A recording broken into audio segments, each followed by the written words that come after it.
এরপরে কোনো বিপদে যদি পড়ে যাই, কোন আপদ মুসিবতে যদি পড়ে যাই, কি দোয়া করতে হবে? সাইয়েদনা ইউনূস আলাইহিস সালামের ওই দোয়াটাও আল্লাহর কোরআনে আছে না নাই?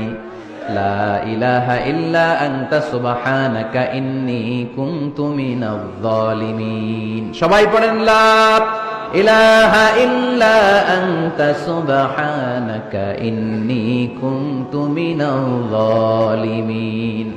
লা ইলাহা ইল্লা আনতা, আপনি ছাড়া কোনো ইলাহ নাই, সুবহানাক, আপনি পবিত্র, ইন্নী কুনতু মিনাজ জালিমিন, আল্লাহ আমি জুলুম করেছি, ভুল করেছি, অন্যায় করেছি, আপনি ছাড়া বাঁচানোর কেউ নাই। ঠিক কিনা? আল্লাহ ছাড়া বাঁচানোর কেউ আছে? তরানোর কেউ আছে? আমি ছাড়া আল্লাহর আরো গোলাম আছে না নাই? আমি ছাড়া, আমি তো আল্লাহর বান্দা, আমি ছাড়া আল্লাহর আরো বান্দা আছে না নাই?